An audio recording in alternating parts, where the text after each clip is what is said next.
Tai labuka visiems, šiandien mes keliaujam Lietuvoje. Daugelis šį miestą pažįsta iš šių Alpių kalnų. Kiti jį vadina agurkų sostinė, o treti prisimena skanią ledų šventę. Mes važiuojam šiandien į Kėdainius. Štai kaip gražiai matosi pėsčiųjų šitas tiltas, išskirtinis objektas Kėdainiuose. Ką mes pasiekėm patį Kėdainių miestą. Kėdainiai yra vienas gražesnių Lietuvos miestų, kuris turi senamiestį. Turbūt vienas iš 7 miestų, kuris tikrai turi išlikusį senamiestį. Kėdainiai įsikūrė abipus Nevėžio upės, o Nevėžis iš tikrųjų teka priešingą kryptim savo nuolydžiui. Va tokia unikali upė. Ir turi labai tokį fainą pėsčiųjų tiltą per Nevėžį. Labai fainai, kad video galiu pradėti nuo šio nuostabaus užrašo, padaryto iš gėlių, kad tikrai visi matytų, jog esu iš tikrųjų Kėdainiuose. Truputį pasigėrim pačiu Nevėžiu, jo krantinėm, nuostabiuoju tiltu. Ir lekiam apžiūrėti senamiesčių. Iš tikrųjų labai gražus yra Kėdainių senamiestis. Jis nedidelis, kompaktiškas ir kiek skaičiau, būtent Radvilos statė šitą senamiestį ir statė pasitelkdami europinių miestų dizainerius ir architektorius pagal tuometinius Europos standartus. Ant kiek faina ir jauku.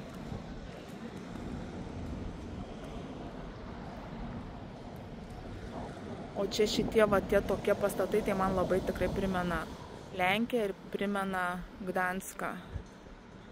Dabar mes čia matom rotušę, čia šiuo metu yra metrikacijos skyrius, o kiek aš radau internete, tai seniau čia buvo kalėjimas ir po apačia buvo net budelių patalpa, žodžiu, buvo vykdomos mirties bausmės ir panašus nefaini dalykai.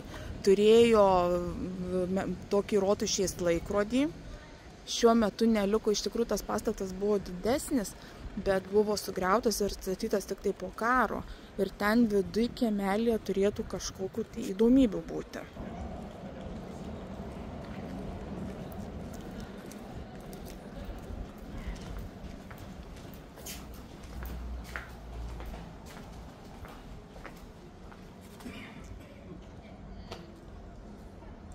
Čia turėtų būti Saulės laikrodis, bet aš arba nesuprantu, kuris yra, arba tiesiog nesuprantu, kuris yra. Bet tai pasižiūrėsi visus pastatus, tai labai panašu, kad tikrai statyta pagal Europos tuometinę architektūrą ir architektų stilių. Ką veiki? Ilsiesi? Centrinė Kėdainių aikštė, alus tik 2,50 €. Kėdainiai savo laiku buvo miestas, žinokit, jie turėjo kelias bažnyčias, turėjo 6 turgavietės. Aš galvoju, vien dėl to, kad labai daug žydų čia gyveno, tai jie buvo labai verslūs, ekonomika klestėjo. Savo laiku, tai žinokit, Kėdainiai buvo miestas. Ir dabar gražus miestas, bet gal labiau toksai, žinot, tylesnis. O savo laiku Kėdainiai, žinokit, tiesiog ekonomikos centras buvo. Ir aš to džiaugiuosi, nes pasistatė tokį gražų miestą, į kurį net dabar atvažiavus yra ką veikti, pažiūrėti ir pasigėrėti. Net ir šeštadienio dieną per pietus Kėdainiai yra pakankamai ramus miestelis. Bet jeigu aplankysit miestų svečiam, čia tikrai yra pakankamai daug dirbančių kavinukių, kepyklėlių, tikrai ir bus kur ir pasėdėti, ir ką pamatyti, ir tikrai akį paganysit nerealiai. Aš stoju prie evangelikų reformatų bažnyčios, dabar čia joje yra muziejus ir po jie yra Radvilų šeimos mauzoliejus. Labai norėtųsi patekti į vidų, bandau eiti aplinkui ir žiūrėti, per kur čia galima įeiti, nes pagal darbo laiką tai turėtų dirbti. Einu ratais kvadratais, bet kažkaip tai visur viskas lyg tai užrakinta. tvoros grinai tokios evangelikiškos. Pagal darbo laiką turėtų dirbti, bet labai gaila, labai. Tai teks pasitenkinti tuo ir galbūt atvažiuoti kitą kartą. Va štai taip atrodo šitie mauzoliejus, tie karsteliai vadinami Radvilų. Nu ką, kitam kartui. Kėdainiai 15-17 amžiui buvo, kaip minėjau, labai verslus. Turėjo apie 16 amatų cechų. Tai va šitie pastatai kažkokia dalimi su tais langais tokiais ir nurodo to laikmečio verslumą Kėdainiuose.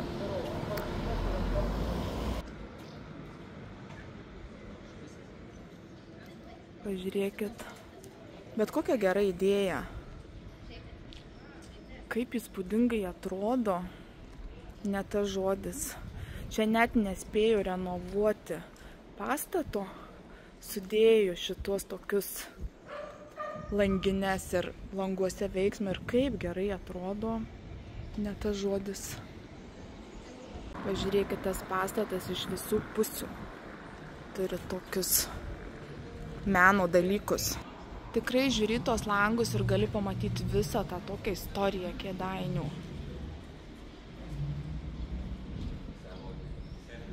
Fantastiškai fainai. Man Google'as sakė, kad Kėdainiuose bus galima paragauti virtinukui darytų šamo mėsa, agurkų midaus, agurkų džemo. Dar kol kas nelabai matau, kur tą galėčiau padaryti, nes visai būtų įdomu paragauti agurkų džemo. Arba midaus, arba šamo. Ir štai mes čia dar turim tokią lauko ekspoziciją.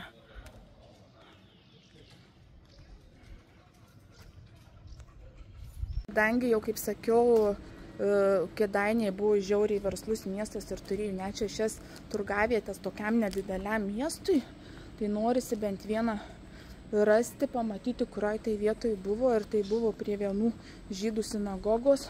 Ir man atrodo dabar priekyje aš tą sinagogą ir matau. Štai mes artėjam prie šitų sinagogų komplekso. Čia, man atrodo, dabar restauruojama, rekonstruojama nelabai leidžia. Ir šiaip tai ten turėtų būti kažkokie tai žydams skirti muziejai. Bet mes pasižiūrėsim iš išorės ir čia vat yra ta aikštė, kur buvo vienas iš didesnių turgų. O šiaip tai ir dabartiniai tie pastatai labai gražiai įsipaišo į tą visą gražią tuometinę Radvilų architektūrą ir duoda miestui tikrai ne ką menkesnį žavesį negu ta senovinė architektūra. Viskas labai va taip, kaip būna suderinta su naujovė, su senovė, viskas man taip žavingai atrodo, tai Kėdainiai tikrai tą turi. Ir ten neužpyksta šio namo gyventojai, bet aš turiu parodyti, kaip gražiai žmonės moka gyventi. Pažiūrėkit, kaip tvarkingai. Čia jau miesto reikalai. Ir einam pasižiūrėti čia. Kažkoks tai memorialas.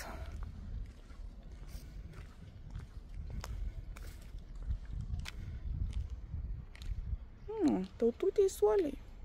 Pažiūrėkit, ant kiek fainas pastatas.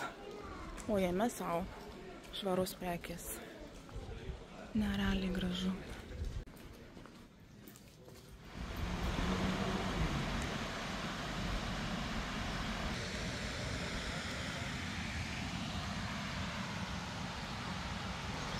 Dabar mes atvažiavom į pagrindinį Kėdainių centrinį parką.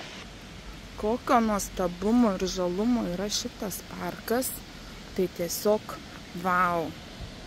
Su štai tokiom vandens kaskadom. Šniokščia putoja. Matau, siūlo vandens pramogas tiek miestiečiams, tiek miesto svečiams, tas yra žiauriai faina. Čia aš taip įsivaizduočiau vyksta miesto šventės renginiai, nes tai matau kaip tokia scena ir lyg tai amfiteatrinius sėdėjimo laiptų žiūrėjimai. Kažkas tai turbūt tokio.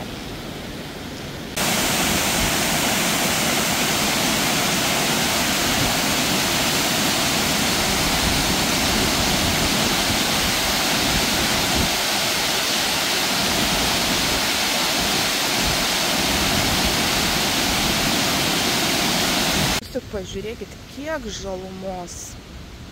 Vau. Gerai, kad šita vasara tokia lietinga, ne? Kaip žalia. Iš tikrųjų žinau, kad nėra labai gerai, bet mes šiandien pagavom visai saulėtą ir šiltą dieną, tai kas labai mus džiugina, bet tų saulėtų dienų vasarą noris daugiau, ne? Lietus gerai, retkartis, kad ta žaluma liktų, bet noris ir vasaros. Mes dabar eisim į parką per vartus, kadaise čia buvo Kėdainių dvaras, bet per karą jis yra susprogdintas ir praktiškai nieko nelikę.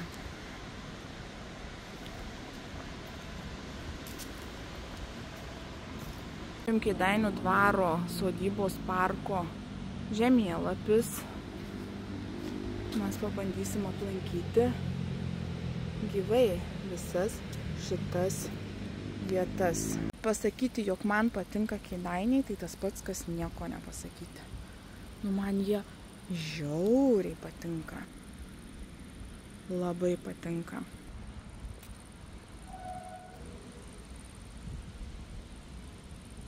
Gali kažkam nepatikti šitiek gėlių, šitiek žalumos. Einam į kavos barą. Sakė, gal ledų suvalgykim. Aš sakau, suvalgykim. Faini ledai tokie, žinokit. Pirmą kartą matau su čili. Labai skanus kavytės pasiėmiau. Jį su tokiu nerealiu vaizdu mes dabar čilinam su čili ledais. Labai faini. Nu, labai man čia patinka.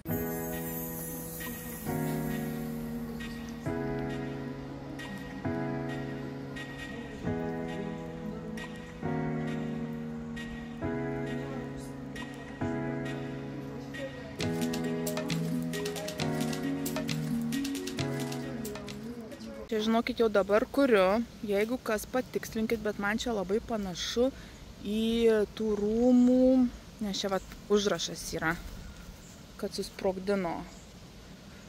Panašu į tų rūmų pamatų, va, tą tokį kaip ir kontūrą, ne? Gal ir ne, čia kuriu, bet labai panašu, bet kad jie buvo susprogdinti ir nieko neliko, tai faktas. Vandens pramogos. Ir viskas ant tiek, va taip kažkaip fainai. Nu, labai ir tie tiltukai taip labai gražiai žiūrisi. Bet mes einam ten toliau. Ieškoti kažko.